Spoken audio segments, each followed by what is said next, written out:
Hello dosto, welcome back to my channel. So we were doing chapter 3 of psychology class 12 meeting life challenges, and we discussed more than half of the chapter in the last 4 to 5 videos. So in this video we will be discussing stress resistant personality, which is a topic in this chapter given by Kobasa, and other basic life skills and many more. So let's get started. Promoting positive health and well-being. तो यहाँ पे ना एक theory है जो कि कोबासा जी ने दी है. कहाँ गई? Here it was. Yeah. This word is really important. Stress resistant personality given by कोबासा. और उन्होंने क्या कहा है कि बहुत सारे लोग हैं जो बहुत ज़्यादा स्ट्रेस लेते हैं, पर फिर भी उनका जो इलनेस का लेवल है वो कम रहता है. ऑलराइट, तो ये चीज़ कोबासा जी ने कही थी, एंड इसको वो कहते हैं हार्डीनेस. ये 3 C's को कंप्राइज करता है: commitment, control and challenge. And अब बात करेंगे, तीनों को एक्सप्लेन करेंगे क्या होता है ये. तो हार्डीनेस का भी एक डेफिनेशन है कि ये सेट ऑफ बिलीव्स है एक इंसान के बारे में, वर्ल्ड के बारे में, एंड हम कैसे उनसे इंटरेक्ट करते हैं. तो ये sharp sense of personal commitment लेता है जो भी आप कर रहे हैं, तो इसमें when I set about commitment, तो यानी कि आपकी कमिटमेंट होनी चाहिए towards your family, towards your work, towards your hobbies, towards your life. So challenge का मतलब होता है जो बहुत ही ज़्यादा हम कॉन्फिडेंट एक्सपेक्टेशंस रखते हैं कि हाँ मैं इस पर्टिकुलर चीज़ को कर सकता हूँ, एंड आप उसको कोप अप भी कर सकते हैं, उससे प्रॉफिट भी आपको मिलेगा. तो ये होता है challenge. And control is controllability, कि जो भी सिचुएशन आपके सामने आएगी आप उससे लड़ सकते हैं.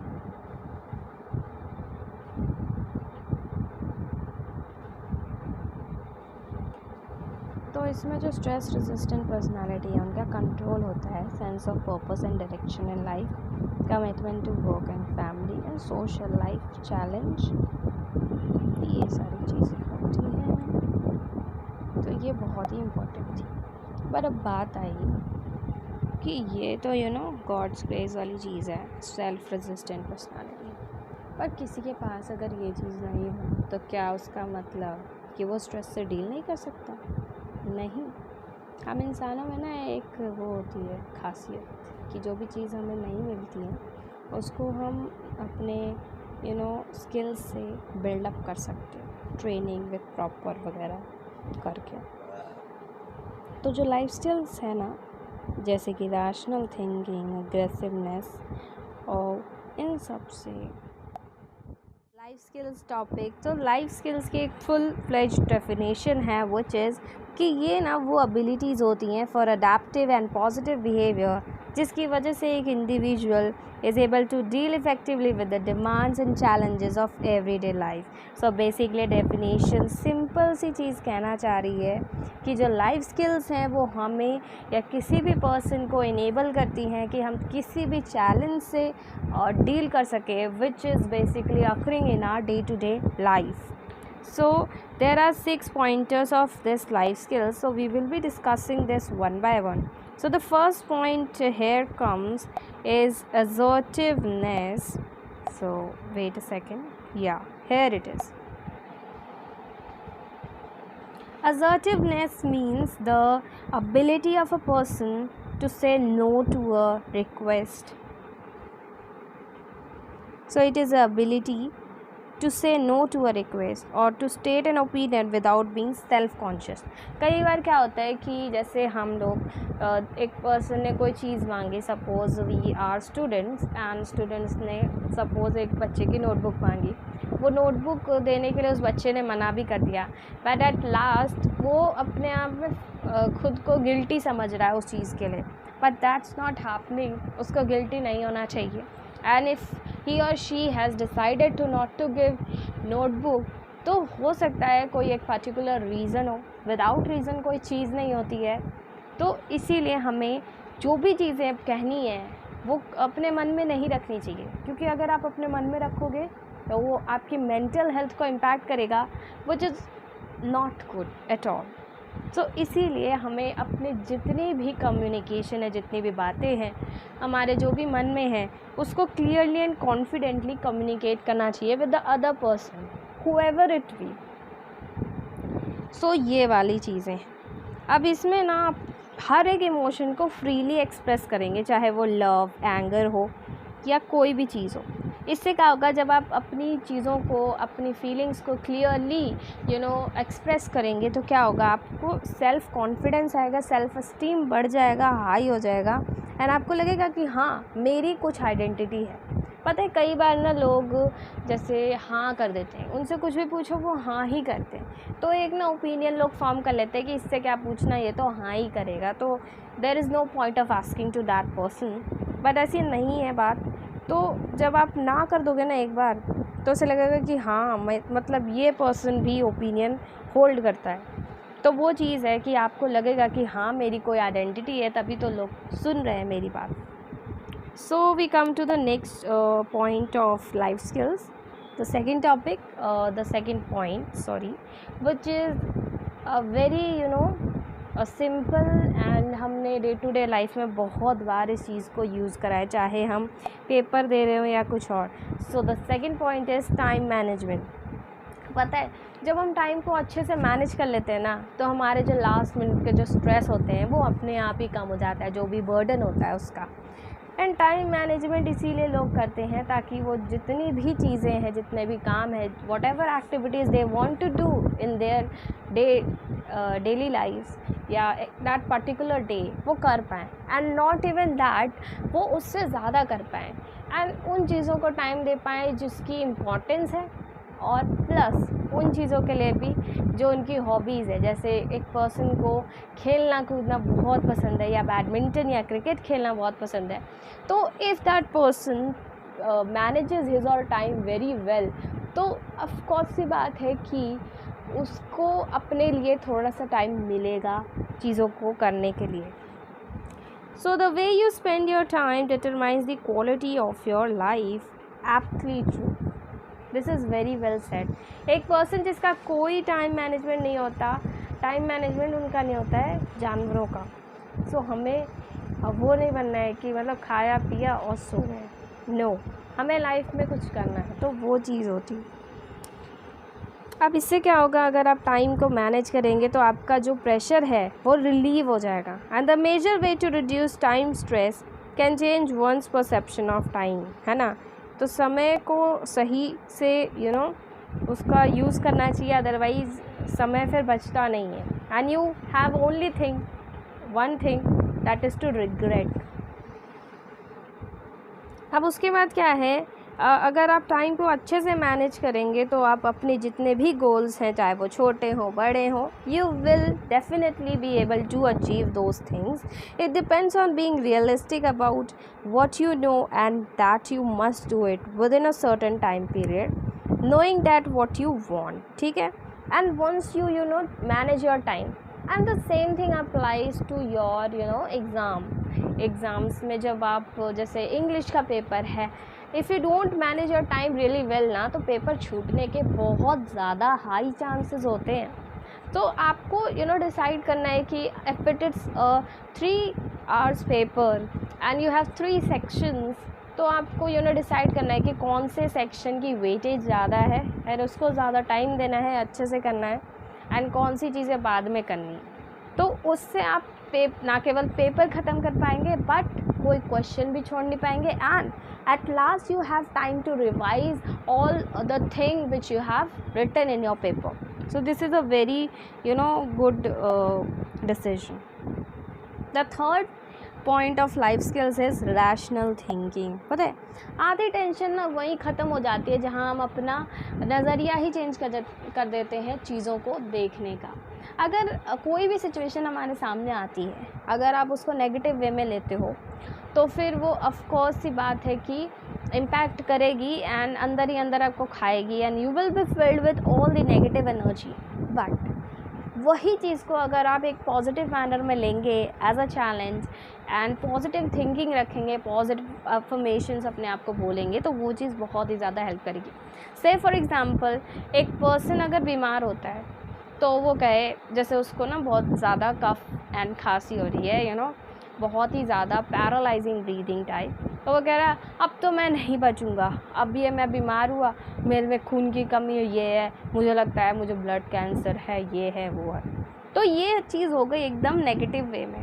But if the same thing is taken as ये तो छोटी मोटी सी खांसी है, चली जाएगी, इससे ज़िंदगी ख़त्म नहीं होने वाली है and it's not the end of your life, तो वो चीज़ हो जाएगी positive and you will have that ability कि हाँ हमें जीना है।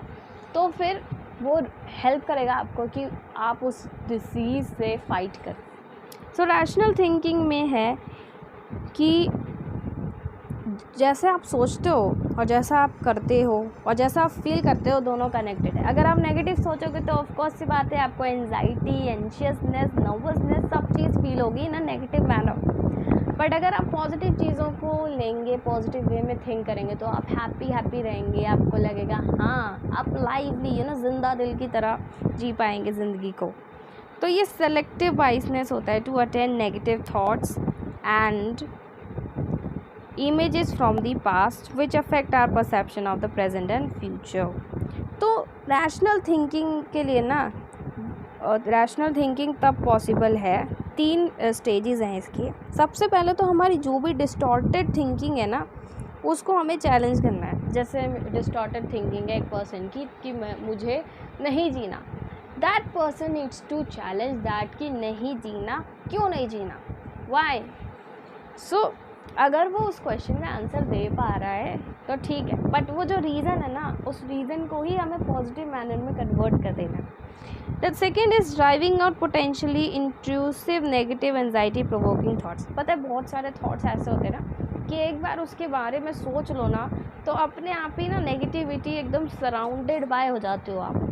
तो उस चीज़ों से हमें ना ड्राइव आउट करना है, निकलना है। अब वो कैसे होगा? मेडिटेशन, रिलैक्सेशन, या फिर द बेस्ट थिंग कि आप उस चीज़ पे फोकस ही ना करो। अगर कहीं फोकस जा भी रहा है ना, you need to divert your attention and making positive statements, यानी कि पॉजिटिव एफर्मेशंस, जो कि आप जब भी उस चीज़ के बारे में, पर्टिकुलर चीज़ के बारे में सोचेंगे उसको बार बार रिपीट करेंगे।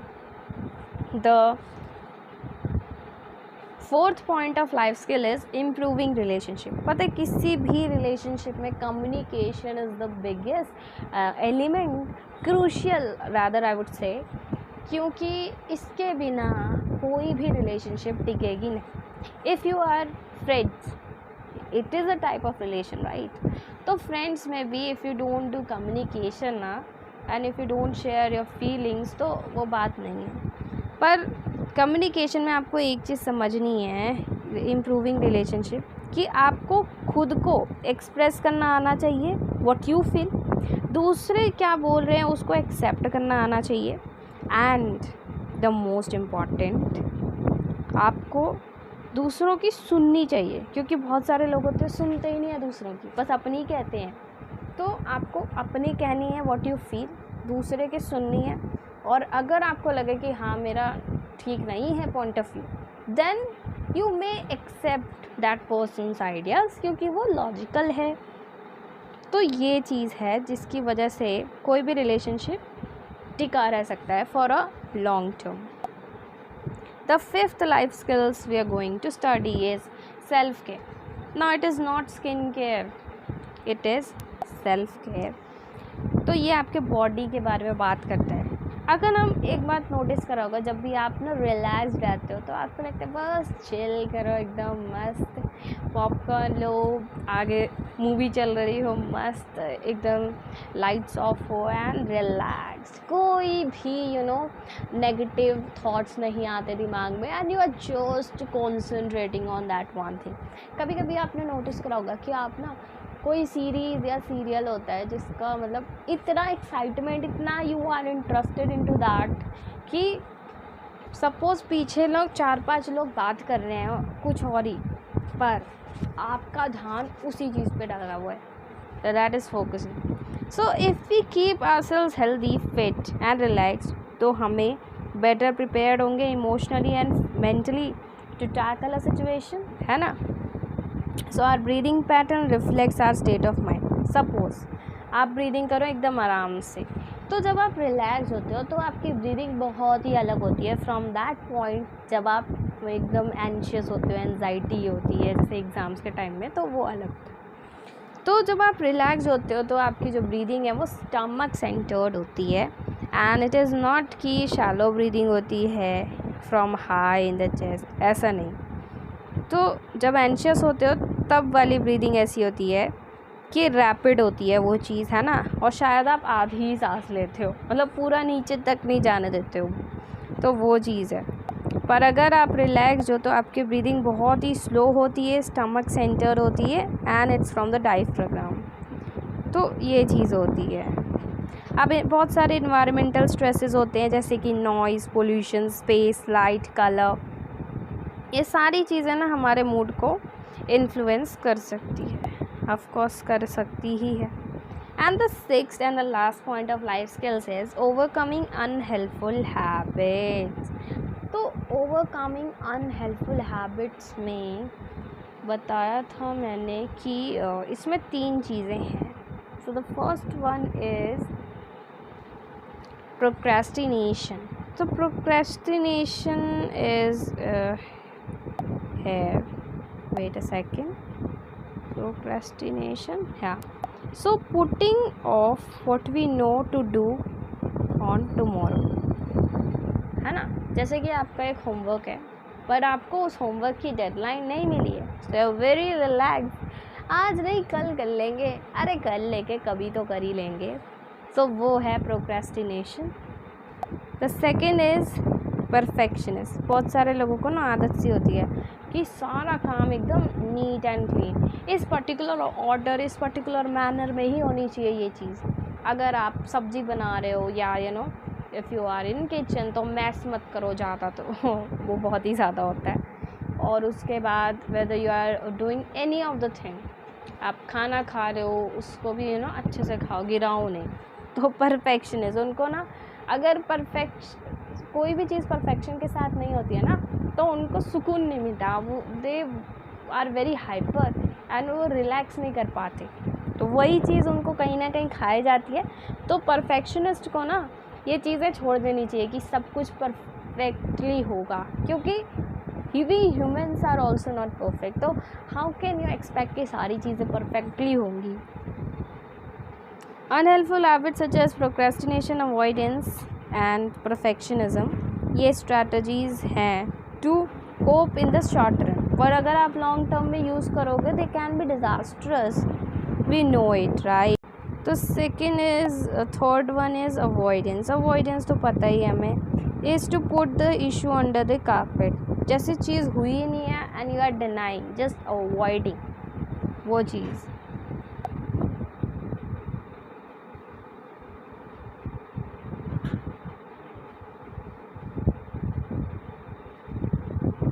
अब there is one line, people who procrastinate are deliberately, wait a second, avoiding confronting their fears and failure of rejection. बात तो सही है कि जो लोग ज़्यादा ही प्रोक्रेस्टिनेट करते हैं, यानी कि उनको चीज़ों को फेस करना नहीं आता है और सर्कमस्टांसेस के साथ डील करना नहीं आता है, सो दे बेटर सीखें वो चीज़ करने का, क्योंकि हर बार सिचुएशन से भागना ही सही नहीं होता है. कभी कभी you have to face it. And that's application for learning life skills, ताकि MCQs whenever we are attempting तो रिकॉल में आसानी हो. So it is SAT-3O. तो ये 6 लेटर की है. तो S का मतलब होता है self care, A stands for assertiveness, T stands for time management, R stands for rational thinking, I stands for improving relationship and O stands for overcoming unhelpful habits. तो ये एप्लीकेशंस है ना MCQs में बहुत हेल्प होगी, क्योंकि कई बार क्या होता है हमें वो हेडिंग ही याद नहीं आती है तो ऐसे याद आ जाएगी. पर पॉजिटिव हेल्थ का क्या मतलब होता है? पॉजिटिव हेल्थ थोड़ा सा अलग है. इसमें क्या है, जो पॉजिटिव हेल्थ है उसमें फॉलोइंग कंस्ट्रक्ट्स आते हैं। अब क्या चीज़ें आती हैं उसमें, सबसे पहला तो जो बॉडी है वो हेल्दी होनी चाहिए and a high quality of personal relationship, ताकि तब जब वो पर्सन स्ट्रेस्ड में हो ना तो उसके पास एक नेटवर्क हो पीपल का, फैमिली नेटवर्क, ताकि वो सपोर्ट करे उनको उसको। A sense of purpose in life, क्योंकि अगर आपके पास पर्पस नहीं होगा तो आपको जीने की इच्छा नहीं होगी, ठीक है। सेल्फ रिगार्ड होना चाहिए आपको, अपना अपने रिगार्ड में आपको लगना चाहिए कि हाँ मैं भी कुछ हूँ, सेल्फ वर्थ होना चाहिए आपका। मास्टरी ऑफ लाइफ टास्क, अब जितने भी टास्क हो लाइफ में, चाहे वो खाना खाना हो या खाना बनाना हो, पढ़ाई करना हो, व्हाटएवर, वो चीज़ आनी चाहिए, हाँ, ताकि यू नेवर नो कब कौन सी चीज़ काम आ जाए। You should know everything, each and everything irrespective of gender roles, ठीक है। एंड रेजिलियंस टू स्ट्रेस, तो you should have that ability to bounce back, alright. तो बाउंस बैक करने में you should have I can, I am, I have का मतलब resources, आपके पास जितने भी रिसोर्सेज हैं वो बहुत ही सफिशिएंट है उस पर्टिकुलर स्ट्रेस से डील करने के लिए। I am is your self identity, खुद की आइडेंटिटी आपकी। आई कैन वो आपकी स्ट्रेंथ है। एंड ट्रॉमा एंड चेंज, तो ये जो पॉजिटिव हेल्थ की कुछ चीज़ें हैं, यू शुड रिमेंबर कि सबसे पहले एक हेल्दी बॉडी होनी चाहिए, उसके बाद आपका रिलेशनशिप स्ट्रॉन्ग होने चाहिए, हाई क्वालिटी होनी चाहिए, रिलायबल, क्रेडिबल। अगर आप दोस्त चुन रहे हो तो वो भी ऐसा होना चाहिए कि ऐसा नहीं कि आपके आप दुख में हो और वो छोड़ के भाग गया, बात ही नहीं कर रहा आपसे, ऐसा नहीं होना चाहिए, सच्चा वाला दोस्त होना चाहिए ना, छोड़ के नहीं जाए। हाँ, sense of purpose in life होना चाहिए, सेल्फ रिगार्ड होना चाहिए एंड हर एक सिचुएशन पे मास्टरी होनी चाहिए, और द मोस्ट इम्पॉर्टेंट स्ट्रेस से रेजिलियंस होना चाहिए।